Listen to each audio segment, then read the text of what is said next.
তারেক রহমান কইছে যে এই দেশে চরমপন্থা এবং মৌলবাদের অভয়ারণ্য যেন পরিণত হইতে না পারে। দেখেন, অতি উত্তম কথা। তবে ইন্ডিয়া মনে করে মৌলবাদীদের বিরুদ্ধে শেখ হাসিনাই একমাত্র ভরসা।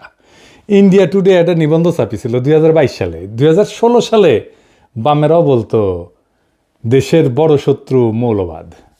হাসিনার ফ্যাসিবাদ কিন্তু বড় শত্রু না, বড় শত্রু মৌলবাদ বামেদের মতে।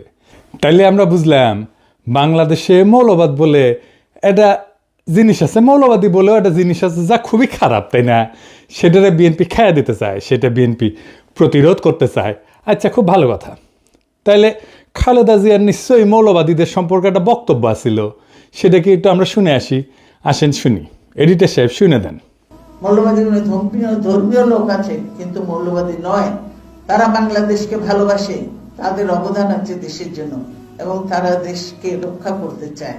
তার মানে খালেদা জিয়ার বক্তব্যের বিরুদ্ধে দাঁড়াইল তারেক রহমান। এই মৌলবাদ নিয়ে কেন বাঙ্গুয়েলিদের এত চুলকানি? আসেন এটা একটু দেখি, তাইলে বুঝবো বিএনপি কার খপ্পরে পড়িছে। মৌলবাদ এদের ইংরেজি হইতেছে ফান্ডামেন্টালিজম। এই শব্দের উৎস কখন? শব্দটা প্রথম 20 শতকের শুরুর দিকে আমেরিকাতে প্রোটেস্ট্যান্ট খ্রিস্ট ধর্মে এটার উদ্ভব। 1910 থেকে 1915 সালে এই প্রোটেস্ট্যান্ট খ্রিস্টানরা একটা সিরিজ পুস্তিকা প্রকাশ করে, দ্য ফান্ডামেন্টালস নাম দিয়ে, যেখানে বলা হয় বাইবেলকে আক্ষরিক অর্থে মানিতেই হইবে, আক্ষরিকভাবে মেনে মেনে চলতে হবে। তখন খ্রিস্টান জগতে ফান্ডামেন্টালিস্ট মানে ছিল সেই সব খ্রিস্টানেরা যারা বাইবেলকে অক্ষরে অক্ষরে অনুসরণ করত, বা বলতে পারেন রক্ষণশীল খ্রিস্টানেরা। অর্থাৎ শব্দটার জন্মই হয়েছে খ্রিস্ট ধর্মে, ইসলামে না। কিন্তু এটা এখন ইসলাম বুঝাইতে কেন ব্যবহার করা হয়? পশ্চিমা দুনিয়ার শব্দটার রূপান্তর কেমনে হইল? আসেন এর একটু বুঝে দেখি। দ্বিতীয় বিশ্বযুদ্ধের পর পশ্চিমা রাষ্ট্রতন্ত্র, বিশেষ করে আমেরিকা, ধর্মনিরপেক্ষতার নামে ফান্ডামেন্টালিজম শব্দটাকে ধীরে ধীরে নিজেদের ধর্মের মধ্যে একটা সাংস্কৃতিক বিরোধ হিসেবে টিকায় রাখে। ধর্মের মধ্যে আছে না না না ফেরকার দ্বন্দ্ব আছে না, সেই রকম। মানে খ্রিস্টান মৌলবাদ, যা থেকে মৌলবাদ শব্দটার উৎপত্তি, তাকে নিজ ধর্মের ভেতরকার বিষয় কইরা রাখে। মানে এটা আমাদের ঘরের একটা ব্যাপার। রক্ষণশীল খ্রিস্টান হওয়া কোনো অসুবিধা নাই, কিন্তু রক্ষণশীল মুসলমান এটা হওয়া যাবে না। কেন যাবে না? এর পরে আসতেছি। আমেরিকার সোভিয়েত ইউনিয়নের কোল্ড ওয়ারের টাইম থেকে এই ফান্ডামেন্টালিজম ধীরে ধীরে একটা পলিটিক্যাল এবং সিকিউরিটি টার্ম হয়ে দাঁড়ায় পশ্চিমা বিশ্বের, বিশেষ করে ইরানের বিপ্লবের পরে 1779 সালে। ওই সময় থেকে পশ্চিমা মিডিয়া এবং একাডেমিয়া ইসলামকে কেন্দ্র কইরা ইসলামিক ফান্ডামেন্টালিজম শব্দটা ছড়াইতে শুরু করে। এখন প্রশ্ন হইতে পারে যে কেন ইসলামকে টার্গেট করা হইল? পশ্চিমা দুনিয়া কল্পনাও করে নাই যে ইসলামের নামে একটা রাষ্ট্র বিপ্লব হইতে পারে এই 20 শতাব্দীতে, কিন্তু হইল। এছাড়াও পশ্চিমের আছে ক্রুসেড এবং অটোমানের কাছে পরাজয়ের স্মৃতি। সেই কারণেই পশ্চিমের কল্পনায় ইসলাম সবসময় একটা চ্যালেঞ্জার সভ্যতা। ক্রুসেডে তারা হার মানে, আবার 1753-তে কনস্টান্টিনোপলের পতন ঘটে, 1600 শতকে ভিয়েনার অবরোধ ঘটে। এই সমস্ত ইতিহাস ইউরোপীয় সভ্যতাকে মনে করায় দেয় ইসলাম সামরিক এবং সাংস্কৃতিকভাবে তাদের প্রতিদ্বন্দ্বী। আবার ভিয়েনা অবরোধ কি, এটা কি জানেন? জানেন না? আসেন জেনে নিই। অটোমান সম্রাটেরা 2বার ভিয়েনা অবরোধ করে 16 শতকে। এই অবরোধ ব্যর্থ হয়। কেন ভিয়েনা এত গুরুত্বপূর্ণ ছিল জানেন? ভিয়েনা ছিল ইউরোপের প্রবেশের দরজা। যদি অটোমানরা যে ভিয়েনা দখল করতে পারত, তবে তারা জার্মানি, ইতালি, ফ্রান্স পর্যন্ত অগ্রসর হইতে পারত। তাই ভিয়েনায় যে অবরোধগুলো হয়েছিল, যেটা ঠেকাই দিতে পারছিল ইউরোপিয়ানরা, সেই জন্যই ইউরোপিয়ান চেতনায় সেটা সভ্যতার রক্ষা হিসাবে স্মরণীয় হয়ে আছে। এবং ভয়েরও কারণ, যদি ভিয়েনা দখল হয়ে যাইত তাহলে তো ইউরোপ মুসলমানদের দখলে চলে যেত। ক্রুসেড পর্ব শেষ হওয়ার পরেও ইউরোপে ইসলামকে চিরশত্রু হিসাবে কল্পনা করা হইতো, মূলত ভিয়েনা অবরোধের মতো ঘটনার কারণে। কিন্তু আধুনিক যুগে ধরেন অটোমান সাম্রাজ্যও নাই এবং ইসলামী শক্তি বিভক্ত, তারপরেও ভেতরে ভেতরে পুনর্জাগরণ বা বিপ্লবের একটা আশঙ্কা পশ্চিমের আছে। আর বিপ্লব তো হয়ও ইরানে। এবং আরেকটা কারণ হইতেছে খুব গুরুত্বপূর্ণ, যে পশ্চিম তো পশ্চিমা সভ্যতার যে সংকট, তার কোনো সমাধান দিতে পারেনি। যেমন কি সংকট? পশ্চিমা সভ্যতার কিছু অমীমাংসিত সমস্যা আছে। যেমন পশ্চিমা সভ্যতা বিজ্ঞান, প্রযুক্তি, গণতন্ত্র, মানবাধিকারে বড় অবদান রাখলেও কিছু মৌলিক সমস্যার আজও সমাধান করতে পারেনি, যেমন বৈষম্যের সমাধান করতে পারেনি। এই পুঁজিবাদী সমাজ ধনী গরিবের বৈষম্য ক্রমাগত বাড়াইছে। বলা হয়তো ধনীদের তরফ থেকে ট্রিকল ডাউন করতো, আস্তে আস্তে ব্যয় ব্যয় ব্যয় ব্যয় চুইয়ে পড়িয়া নিচের লোকেরা আস্তে আস্তে কিছুটা সম্পদ হয়তো পাইতো। পশ্চিম ব্যক্তি স্বাধীনতাকে সর্বোচ্চ করছে, কিন্তু সমাজ, কমিউনিটি, পরিবার এগুলো ভেঙে গেছে। মানুষ একা, বিচ্ছিন্ন, বিষণ্ণতায় ভোগে। রাষ্ট্র, রাজনীতি, ধর্ম বা নৈতিকতা থেকে বিচ্ছিন্ন হয়ে গেছে। এর ফলে যুদ্ধ, এর ফলে উপনিবেশিকতা, এর ফলে পরিবেশ ধ্বংস, এবং সব কিছুকে বলা হয় প্রগতিশীলতা, প্রগতি, নেসেসিটি, এই বলে বৈধতা দেওয়া হয়। পশ্চিমা বিশ্বে যে ক্ষমতার দ্বন্দ্ব, এটাকে বলা হয়তো যে ব্যালেন্স অফ পাওয়ার যদি থাকে, অনেকগুলো শক্তির যদি শক্তিশালী যদি রাষ্ট্র থাকে, তাহলে একটা ব্যালেন্স অফ পাওয়ার হবে, এইটা স্থায়ী শান্তি নিশ্চিত করতে পারবে, কিন্তু করতে পারেনি। যুদ্ধ কোথাও থামাইতে পারেনি। 2টা বিশ্বযুদ্ধ হয়েছে, কোল্ড ওয়ার হয়েছে, আজকেও তো যুদ্ধ হইতেছে বিভিন্ন দেশে, তাই না? এখনো ইউক্রেনে যুদ্ধ হইতেছে, কয়েকদিন আগে ইসরায়েল ইরান যুদ্ধ হইল। আর প্রকৃতি, পরিবেশ, এটা ধ্বংস হয়ে গেছে। কারণ প্রকৃতি পরিবেশকে এটা মনে করে এটা ভোগের একটা বিষয়। যাকে সভ্যতা বলে মনে করে পশ্চিম, তা মনে করে যে এই পরিবেশ থেকে সব কিছু টেনে আমি ভোগ করলেই আমি সভ্য হইতে পারবো। এর ফলে পরিবেশ ধ্বংস হয়ে গেছে, জলবায়ু পরিবর্তন হচ্ছে, প্রাকৃতিক সম্পদের সংকট এখন একটা বৈশ্বিক হুমকি। এই জায়গায় ইসলাম একটা অল্টারনেট সমাধান দিতে পারে, যদি ইসলামকে কেবল ধর্ম না, একটা সভ্যতাগত প্রস্তাবনা হিসাবে দেখা হয়। তবে কিছু জায়গায় তো কিন্তু বিকল্প দেয়, যেমন অর্থনীতিতে এটা একটা ন্যায়সঙ্গত বন্টনের একটা ব্যবস্থা দেয়, প্রস্তাবনা দেয়। এমন একটা ব্যবস্থা দাঁড় করায় যেখানে সম্পদ এক জায়গায় জমে থাকতে পারে না, এটা ঘুরতে বাধ্য হয়। পুঁজিবাদ বা সমাজতন্ত্র এই দুইটার বাইরে যায় ইসলাম একটা সোশ্যাল জাস্টিস, এর তার সাথে সাথে প্রপার্টি রাইটসের মডেল দেয়। তারপরে সমাজকেন্দ্রিক একটা জীবন দেয়। ইসলাম ব্যক্তিকে সম্মান দেয়, কিন্তু সমাজকে ভাঙে না। পরিবার, প্রতিবেশী এবং তার যে উম্মাদ ধারণা, এটা মানুষকে সম্পর্কিত করে রাখে। আর নৈতিক যে রাজনীতি, সেটা রাষ্ট্র শুধু আইনের মেশিন না, বরং নৈতিক দায়িত্বশীলতার কেন্দ্র। ইসলামের একটা ধারণা আছে, আমানতের ধারণা। ক্ষমতা একটা আমানত, ক্ষমতা মানে দায়বদ্ধতা। আমাদের এই লিবারাল ডেমোক্রেসিতে জবাবদিহিতা কার কাছে? জনগণের কাছে, তাও দিতে চায় না তারা। কিন্তু ইসলামে জবাবদিহিতা কার কাছে? জনগণের কাছে অবশ্যই, কিন্তু উপরালার কাছেও, কেবল নাগরিকের কাছে না, খোদা তাআলার কাছেও। শান্তির ধারণাও ধরেন ইসলামে একটা খুব র্যাডিক্যাল চিন্তা আছে। ইসলাম যুদ্ধকে বৈধ করে শুধু আত্মরক্ষায়, মানে নিপীড়ন বন্ধ করতে 2টা জায়গায়। শক্তি ব্যবহার মানে আধিপত্য না, ন্যায় প্রতিষ্ঠা। পশ্চিমের যেটা জাস্ট ওয়ার থিওরি, সেটার বাইরে একটা নৈতিক শান্তির তত্ত্ব এটা। তার মানে ইসলামের যুদ্ধ 2 জায়গায় বৈধ, আত্মরক্ষা এবং জুলুম বন্ধে। শক্তির ব্যবহার এটা আধিপত্যের জন্য না, ন্যায়ের প্রতিষ্ঠার জন্য। এমনকি ধরেন প্রকৃতির সাথে সম্পর্ক, ইসলাম প্রকৃতিকে আমানত হিসেবে বলে, শোষণের বস্তু না। খিলাফার যে ধারণা, সেখানে মানুষ প্রকৃতির উপরে শাসক না, তার রক্ষক।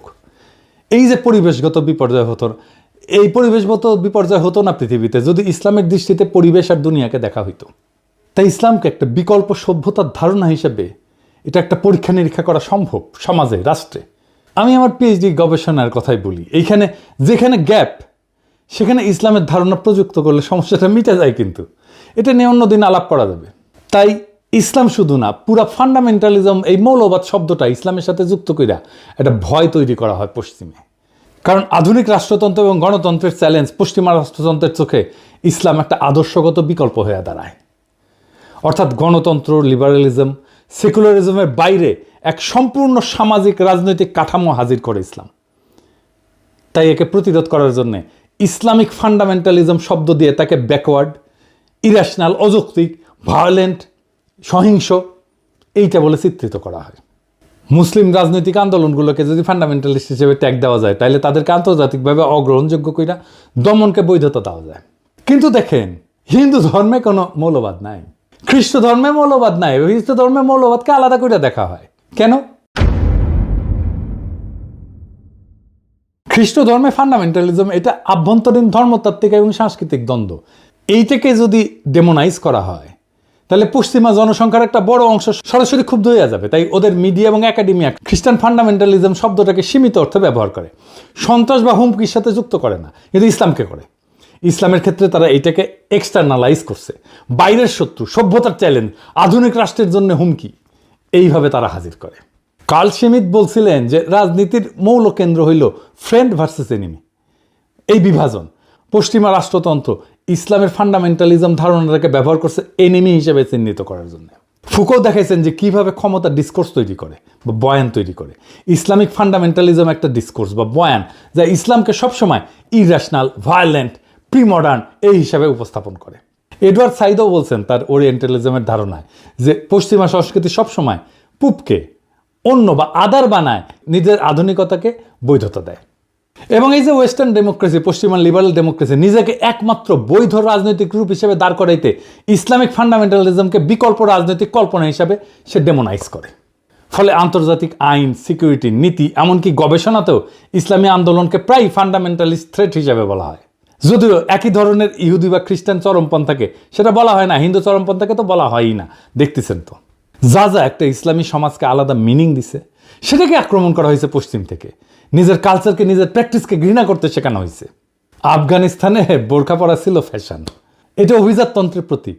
যেই নারী বোরখা পরবে তাকে ধরে না হয়তো সে ধনী এবং সে কোনো কাজ করবে না, সে অভিজাত, তার কাজ করার দরকার নাই, তাকে অন্যভাবে সম্মান করা হইতো।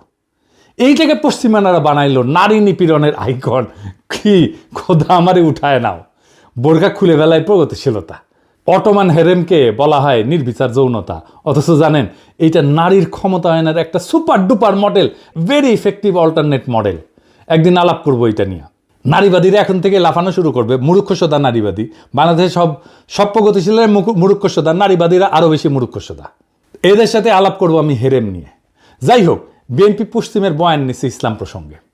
তার রাজনৈতিক প্রতিপক্ষকে মোকাবেলা করার জন্য যদি আওয়ামী বয়ানের কান্দে চাপতে হয় বিএনপিকে, তাহলে তো বিএনপি আর একটা আওয়ামী শাসনই উপহার দেবে।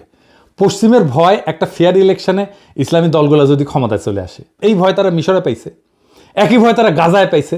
হামাস জিতছে, তারা স্বীকার করবে না, কিন্তু মোদিরে মাইনা নিবে। আজিব বাত। এইভাবে রাজনীতি চলে। জামাতের সাথে বিএনপি তো আসলে কোনো প্যারামিটারে জিততে পারবে না, না আভ্যন্তরীণ গণতান্ত্রিক চর্চায়, না কর্মীদের রাজনৈতিক মানে, না কর্মীদের সাহসে, না কর্মীদের সংখ্যায়। বিএনপি ছাত্রদল, ছাত্র শিবির যদি এখন রাস্তায় মারপিটেও নামে, ছাত্রদল হাইরা যাবে। এটা বাস্তবতা।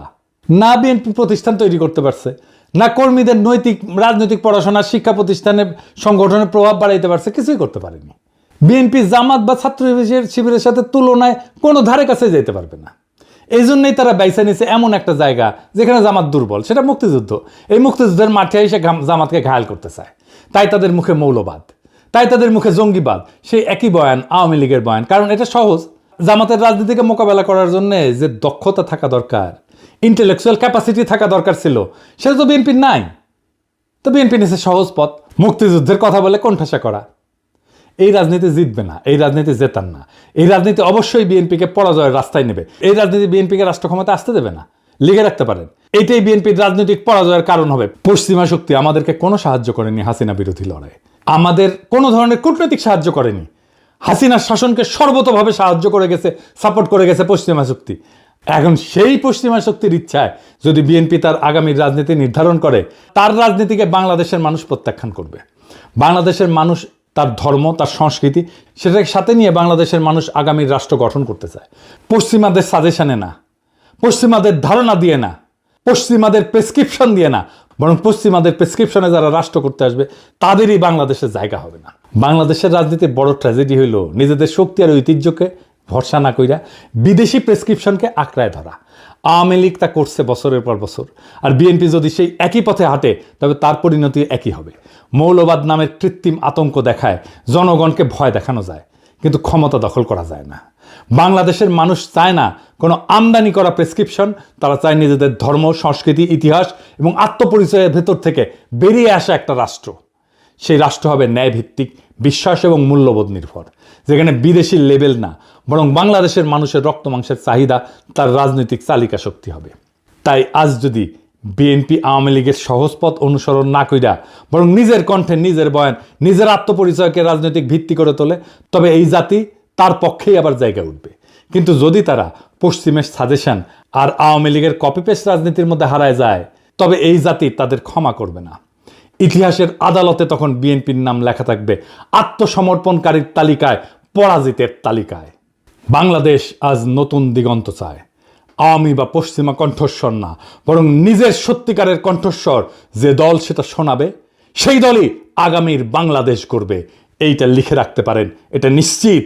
সেটাই ছিল 2024-এর বর্ষা বিপ্লবের অঙ্গীকার। বাংলাদেশ সেই পথেই হাঁটবে। ইনকিলাব জিন্দাবাদ।